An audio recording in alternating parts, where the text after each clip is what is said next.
It's the Wickshire Project Unleashed.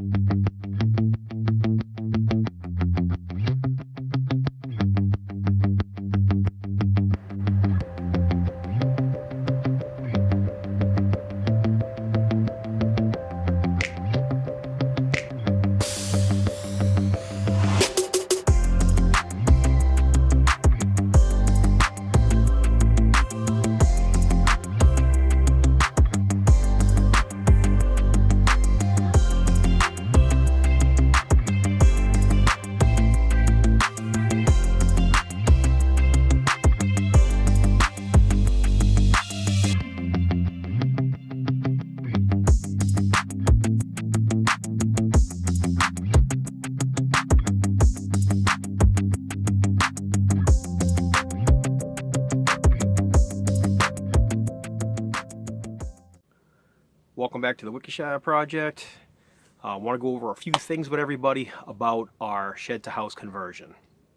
And it has to do with the structural integrity of our home.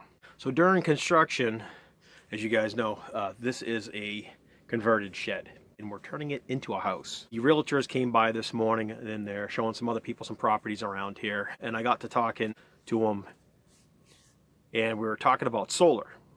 And they're looking at the field on the side of the house and he's like, how come you didn't put it up on top of the house? Well, there's a good reason why. That solar is not on top of the house. The first reason is I don't want to put any holes in a brand new roof. Second of all, this is a 14 by 40 foot structure. It is built as a shed. It's in 2x4, 24 on center. Now, we've got 40 feet. So on the first 12 feet, there's a 2x4 that goes 14 foot across. 16-foot gap, 2x4 that replicates the same. Those cross members can hold this house as is. Do we want to put any more load on the roof? And do we want that load to transfer down to the walls? No, absolutely not. In my opinion, it is not strong enough to hold that. Those panels that are out there are somewhere around, they're anywhere from 60 to 75 pounds a piece, and I just don't want that much weight up on the roof. Not right now, at least. Not until mandated that I have to get rid of the solar field, which will never happen here because we're fully unrestricted. Now, if the structure was half its size and the box width and length was a lot tighter, so yeah, I might consider putting some panels up on the roof and just get them up off the ground.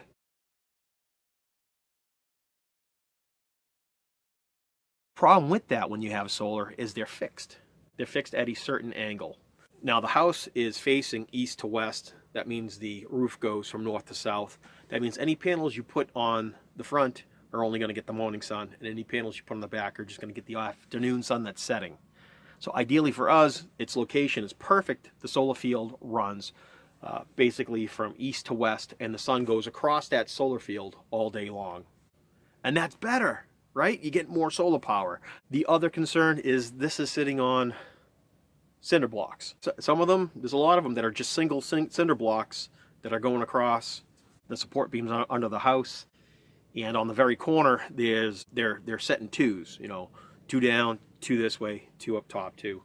And that's for that very corner because it's the furthest from the ground. I would like the entire house to be blocked that way, and we might change that in the future or add more blocks to the bottom as we go along. The perimeter on the bottom side of the house, this stuff down here that meets from the edge down to the ground. Build a retainer wall that is completely surrounding the house. It gives it a bit more structural integrity and it looks really good. So yesterday we took the truck out. We drove 80 miles through 3, maybe 4 counties, and we were looking for a mains panel breaker. Around here in Tennessee, it's only 100 amp service, so it's not going to cut it for us. And I want at least 125, 150, 200 amp service as a mains panel breaker. Because we're not to code here, and if it did get inspected, it's definitely not going to pass code. It's a shed. So when you build these type of structures, there are ways to build them to code, and it's going to be a lot of red tape, and it's going to be a lot of money for the permits and stuff. And in the long run, that's nice if you really don't know what you're doing, is to have professionals come in, pay that money out. Because I'm an avid DIYer, I'm fairly confident in what I'm doing. I just don't put stuff together. I research it, I look it over again, and I see what others do. I check out the big companies, what they suggest on their products, how to wire them up, and I go from there. We're currently researching heater elements and how they work. The way electricity works, it's pretty universal over the whole entire world. Here in North America, it's pretty standard to see 120 and 240 service. So on that note, we're going to be drawing a lot of power from the battery, which means I'm going to need to ground my system. And with that, we picked up a galvanized 8-foot rod to put into the ground.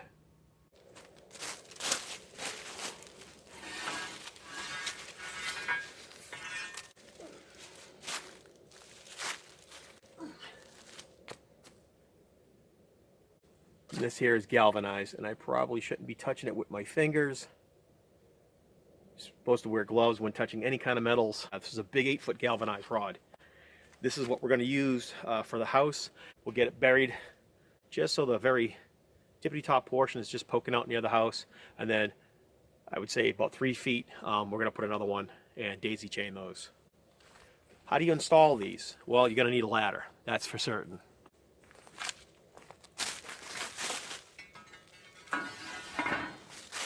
The method we're going to use to get that installed into the ground is these bad boys right here. They use commonly in farms where you see them putting the T-post in, those metal T-posts, they just pow, pow. Wear gloves. Trust me on this, wear gloves. The human hand is not that durable. Dirty. Might think it is, unless you're a working man and you've got those calloused hands, but this guy here, these puppies are soft, you know? I'm well taken care of. Here we have our DC solar disconnect box. I think I showed that on an earlier video. The negative leg is there, the positive leg is on that side. You hit that switch and it cuts the power coming in from the solar to the house. And we put some strain relief on there for the wires, that way they don't pull.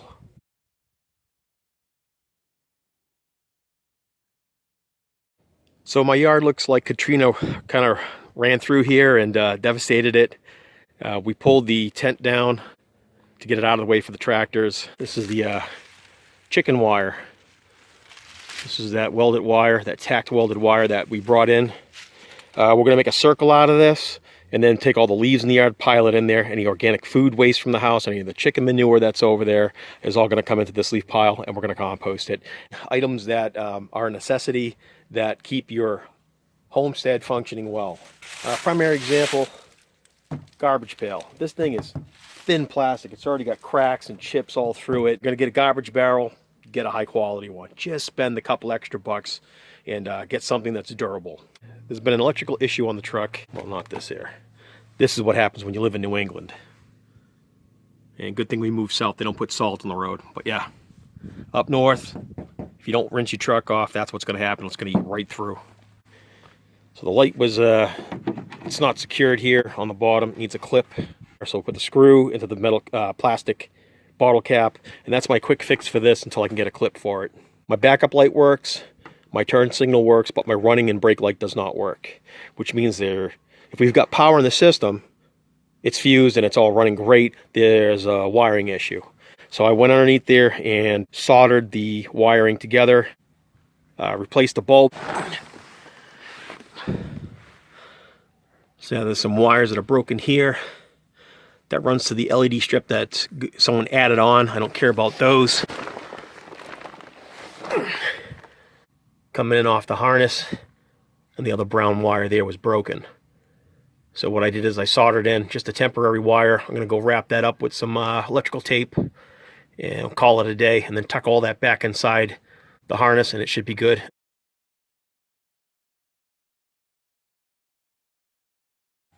We're going to be building the shower and kitchen soon. I picked up a small circular saw, bit to drill through the floor, picked up some 10 gauge wiring to run through that to get all the electrical inside the bathroom and kitchen. Got the faucet set. That's the connector for the rainwater outside, and 2 smoke detectors. I got to get a carbon monoxide detector and some glue. The 2x4 studding, that's 8-foot standard. It's just a couple dollars for boards. Prices come down on them. And this is what we're going to use to fabricate that kitchen and shower area. A&O Smith 14 kilowatt signature tankless water heater.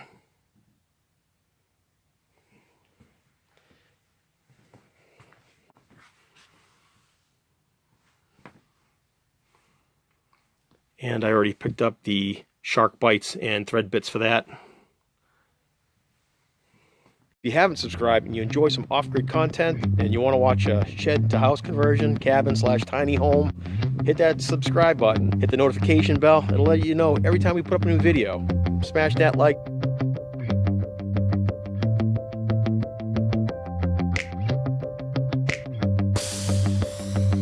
So much love from the Wickeshire Project. Thanks for joining us, and we'll see you on the next one. See you later.